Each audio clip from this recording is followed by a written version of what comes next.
Hello dear student, welcome to back my YouTube channel. Student, आज हम पढ़ने वाले हैं class 10th science chapter first के लेक्चर सेकंड को, जिसमें हम रासायनिक अभिक्रियाओं के प्रकारों को आज समझेंगे।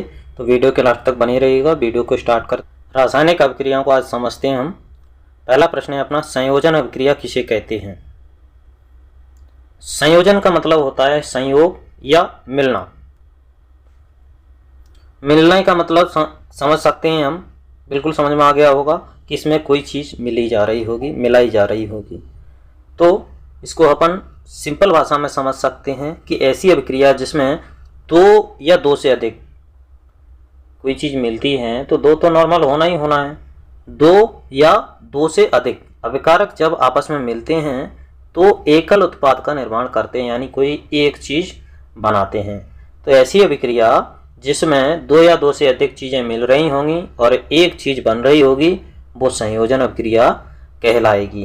जैसा कि हम एग्जाम्पल में देख सकते हैं, कार्बन के दहन में कार्बन और ऑक्सीजन दोनों मिल रहे हैं, तब एक कार्बन डाइऑक्साइड रिलीज हो रही है। जल के निर्माण में देख लीजिए, हाइड्रोजन गैस और ऑक्सीजन गैस दोनों मिल रहे हैं, तब जल का निर्माण हो रहा है। तो संयोजन अभिक्रिया में अभिकारकों का संयोजन होता है। क्लियर? नेक्स्ट रिएक्शन, वियोजन या अपघटन अभिक्रिया। अपघटन अभिक्रिया का या वियोजन अभिक्रिया का अर्थ भी यही होता है, टूटना। वियोजन का मीन्स क्या होता है? टूटना, यानी वियोजित हो रही है।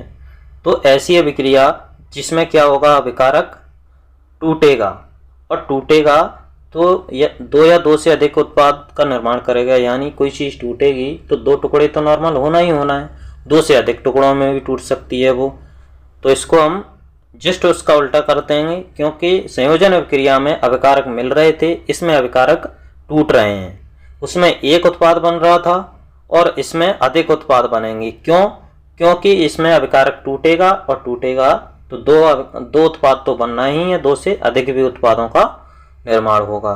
तो ऐसी अभिक्रिया जिसमें अभिकारक टूटने से दो या दो से अधिक उत्पादों का निर्माण होता है, वो वियोजन अभिक्रिया कहलाती है। क्लियर? इस अभिक्रिया को कंप्लीट कराने के लिए, यानी कह सकते हैं अभिकारकों को तोड़ने के लिए, विद्युत, ऊष्मा या प्रकाश की आवश्यकता होती है। यानी ये वियोजन अभिक्रिया है, वो तीन कंडीशन में हो सकती है। तो इन तीनों कंडीशन को हम समझते हैं।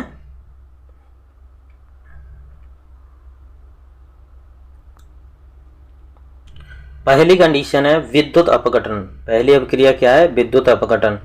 तो ये अभिक्रिया विद्युत की उपस्थिति में या लाइट की उपस्थिति में होगी। यानी H2O में जैसे ही, यानी अपन कह सकते हैं पानी में जैसे ही करंट को प्रवाहित किया जाता है, तो हाइड्रोजन गैस और ऑक्सीजन गैस दोनों में टूट जाती हैं, जिसे हाइड्रोलाइसिस रिएक्शन कहते हैं हम। क्लियर? विद्युत अपघटन में क्या होता है? जल में विद्युत धारा प्रवाहित की जाती है और हाइड्रोजन गैस और ऑक्सीजन गैस दोनों में टूट जाती है। नेक्स्ट है ऊष्मीय अपघटन। इसमें टेम्परेचर यानी ताप या हीट की ज़रूरत होती है। तो कैल्शियम कार्बोनेट को जब हीट दी जाती है, कैल्शियम कार्बोनेट यानी चूना पत्थर, इसको जब हीट दी जाती है तो वो कैल्शियम ऑक्साइड यानी शुष्क चूना और कार्बन डाइऑक्साइड गैस में रिलीज होती है। तो पहली वाला था अपना विद्युत की उपस्थिति में, दूसरा ऊष्मा, यानी पहला विद्युत की उपस्थिति में टूट रहा था, दूसरा ऊष्मा की उपस्थिति में। अब तीसरा है अपना प्रकाश। तो प्रकाश की उपस्थिति में EgCl यानी सिल्वर क्लोराइड को जब सनलाइट की उपस्थिति में रख दिया जाता है, तो वो सिल्वर और क्लोरीन गैस दो भागों में डिवाइड हो जाता है। यानी AgCl जब डिश में रखा था सनलाइट में, तो वो वाइट कलर का था, और उसका जैसे ही सनलाइट में थोड़ी देर रखा रहने के बाद उसने क्रिया की, और क्रिया करने के बाद वो ग्रे कलर का हो गया, यानी उसमें से क्लोरीन गैस बाहर निकल गई। नेक्स्ट रिएक्शन हम पढ़ते हैं विस्थापन अभिक्रिया, जिसे डिस्प्लेसमेंट रिएक्शन कहते हैं। विस्थापन का मतलब होता है, आप सिंपल समझ लीजिए, रिएक्शन से ही आप बता दोगे कि इसकी मतलब परिभाषा क्या बनेगी। विस्थापन का मीन्स होता है हटना या भगाना किसी चीज़ को या हटाना। तो इस क्रिया में क्या हो रहा होगा, अधिक क्रियाशील जो तत्व होगा वो कम क्रियाशील तत्व को विस्थापित कर रहा होगा, विस्थापित कर रहा होगा या कहते हैं स्थान ले लेना उसका, यानी उसको हटा देना। तो देख सकते हैं हम रिएक्शन में जो आयरन है वो कॉपर से अधिक क्रियाशील है। जो कॉपर सल्फेट का जो सॉल्यूशन है उसमें से इस कॉपर को क्या करेगा, वो निकाल देगा। क्यों? क्योंकि जो आयरन है वो कॉपर से अधिक क्रियाशील है। अब कॉपर से अधिक क्रियाशील है तो इसमें कहा जा रहा है कि कम क्रियाशील तत्व हट जाएगा, अधिक क्रियाशील तत्व उस जगह पे पहुंच जाएगा। तो आयरन कॉपर की जगह ले लेगा तो आयरन सल्फेट का निर्माण होगा और कॉपर बाद में पहुंच जाएगा। क्लियर? यानी जो अधिक क्रियाशील है वो कम क्रियाशील की जगह कवर कर रहा है यहाँ पर, इसीलिए इसको विस्थापन अभिक्रिया कहते हैं।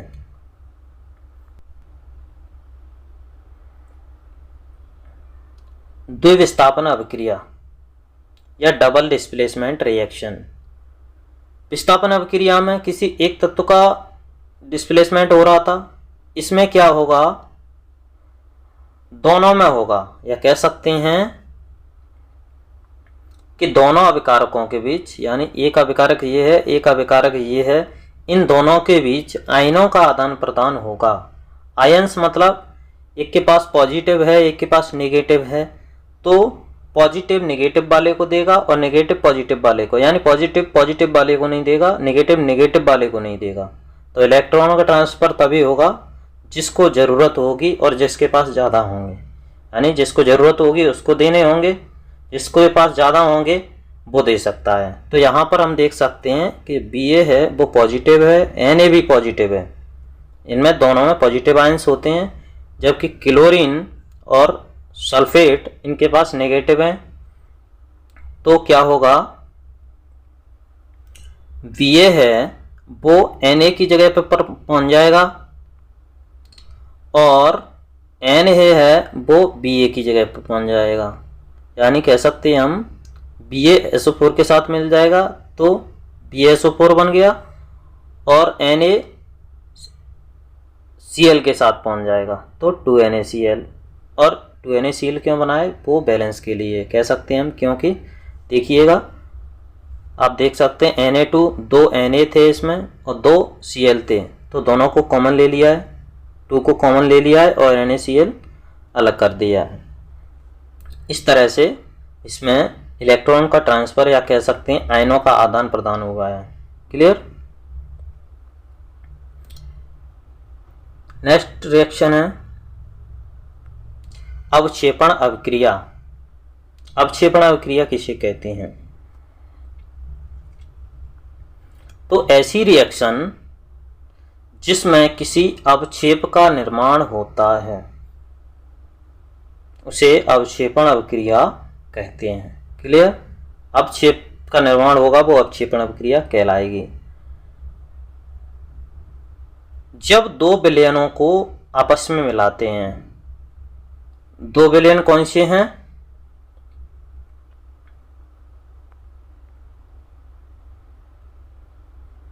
BaCl2 और Na2SO4, यानी बेरियम क्लोराइड और सोडियम सल्फेट दोनों का सॉल्यूशन है।